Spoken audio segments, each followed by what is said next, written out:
Oysters, also known as adode or afani, is a delicacy. Once it is cooked, you can eat it with anything for lunch or dinner. In Ghana, oysters are either cooked, fried or dried. To some Ghanaians, this seafood can best be taken with palm nut soup and other local dishes. Let us watch the story by Beatrice Senaju. Today, I'm at Kponkpo, a suburb of Adan in the Greater Accra region, to find out more about this miracle of nature called oysters. I'm going in oyster mining.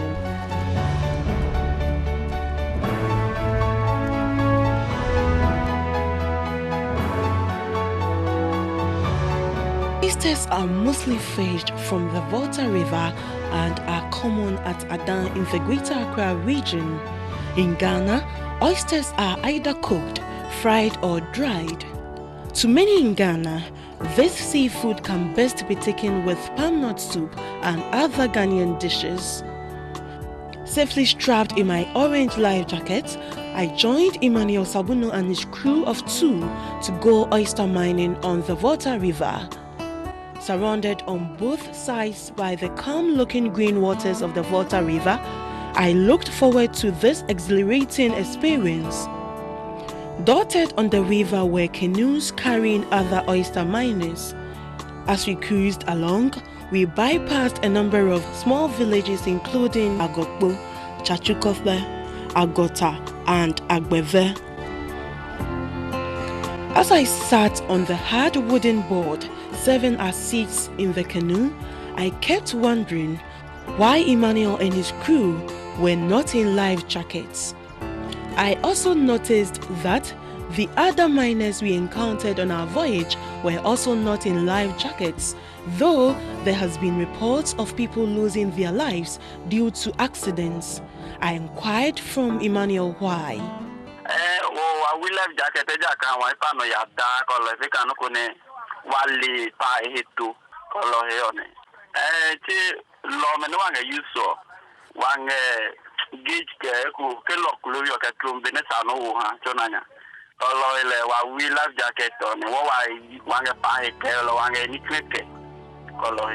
The journey from Kponkpo, the oyster hub in Adan, to the mining point in the middle of the river took about an hour.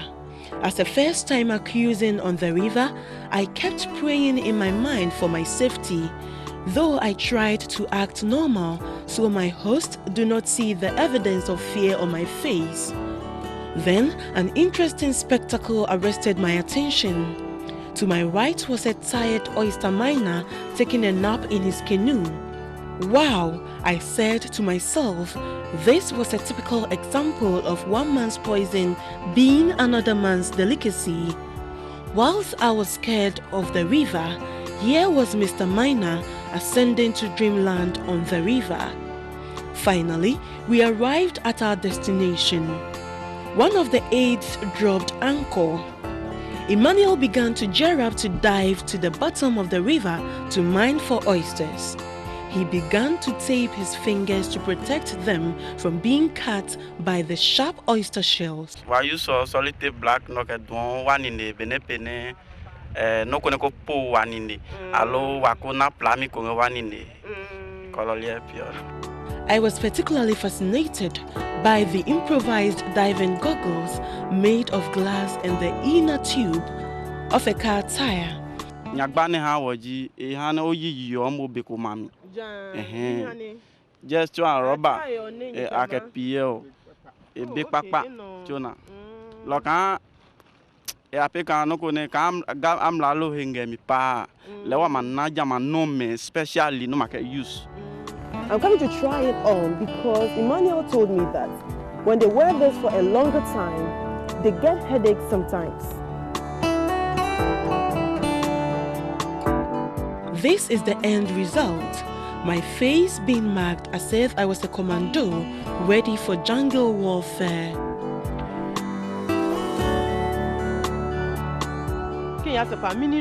Camino nisane nyena kawo nyehe ka emi wo life jacket mo hu owi life jacket ni no ma wo local ma sepami Jine keji kan ni chumi o amna lo we he wo mi o jene sane wa na kan diving youth no mekiko wange special glass no wa use so se ndo ya pe kan no ko locally no ko no wa use ko ndo mekiko eji no ko ne e manyi ma onya gba ba han wo se ne wa ke ne wa be ku o won wa nge ndo use lolo lo wa use so tade ndo mekiko ko wa ke mo. The final call in Emmanuel's well-choreographed preparation was tying a piece of rock wrapped in a shirt around his waist. Kenya ya mapeka nene nga swim wa peka no ko ne do wa swim lo ko maka amasin suban lo wa nge weight che wa yo nyu ebio lo wa use so te keep your weight me pe ne wa na fit nga nyu mi na nyu ne ko wo mbo kaji. Now, all geared up, Emmanuel is ready to take a plunge to the depths of the river to mine for oysters.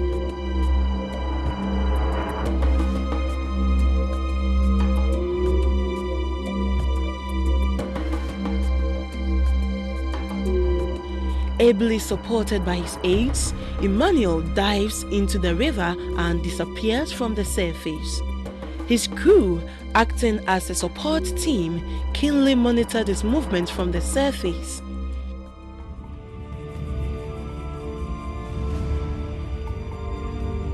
I eagerly awaited his return, not knowing what to expect.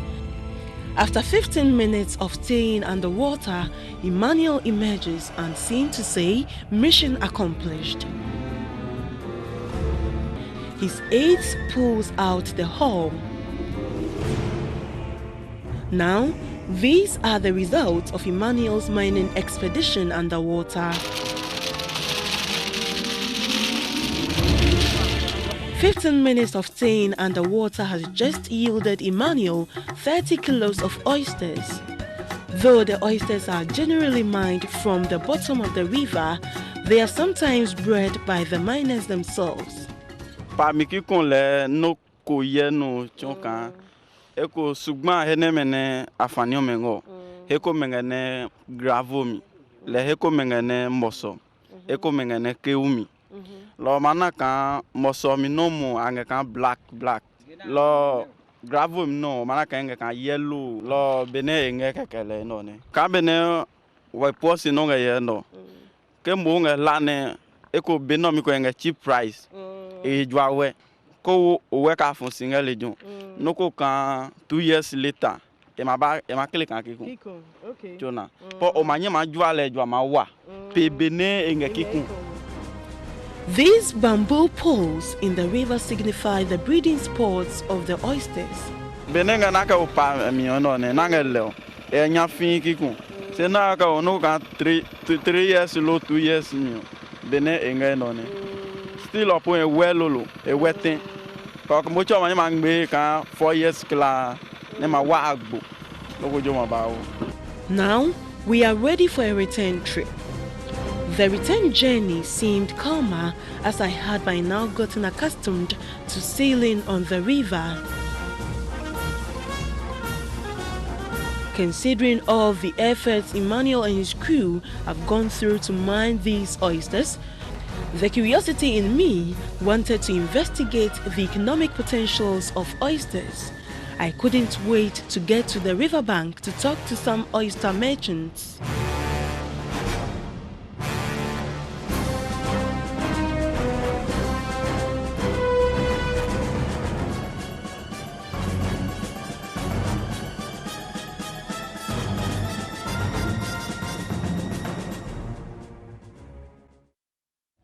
That was an expedition, right? Well, that's how oysters are mined. Now, we shall look at the processing of oysters and its other uses. At the riverbank, the oysters are stored in large baskets. This is where brisk business begins. The lady merchants purchase the oysters directly from the miners. From here, they head back to their micro-processing factories where the oysters are first boiled, then painstakingly taken out of their shells. At this stage, The oysters are either dried or stuffed on sticks and fried for consumption. One delicious oyster kebab sells for 20 pesos when bought from the stores. However, goes for 1 cedi when brought to the city.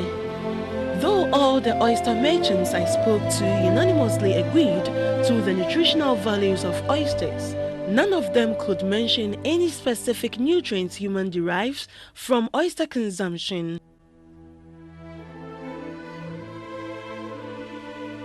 I therefore visited Dr. Wise Lecha at the Trust Hospital in Accra, who educated me on the nutritional values of oysters.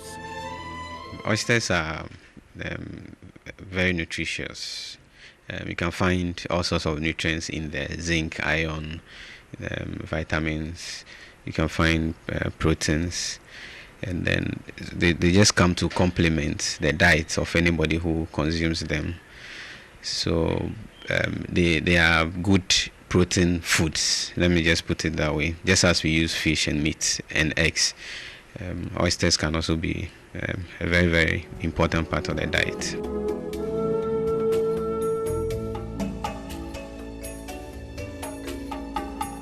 Another amazing fact about the consumption of oysters is that it is an aphrodisiac.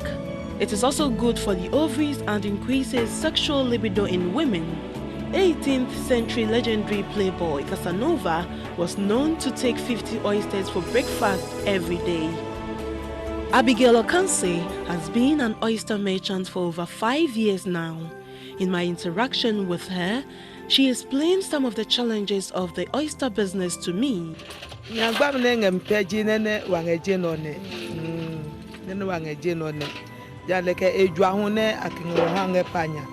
Ake petro kenomena kenya yo petro ane le ejuahun wa kolo ha o se fe so le jine ehin ke wa na kiko ejuan esugba ha wo le ke wa hiyo ehin ha wo ko wa ke ya won wa nanu ko bo se pio le mi wa we ni cha kan ejua wa nge pa na ka ke petro ejua wa chon kolo ji wa nyagba pio ne wo hu anga ke wa o ke ya wa lo ni che ke wa se mi hu ejua wa ko wa o ke ya wa nanu ko kan first.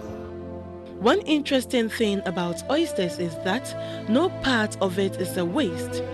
Aside its meat, which has high nutritional values, its shells are also of immense economic importance. Oyster shells are made up of 95% calcium carbonate.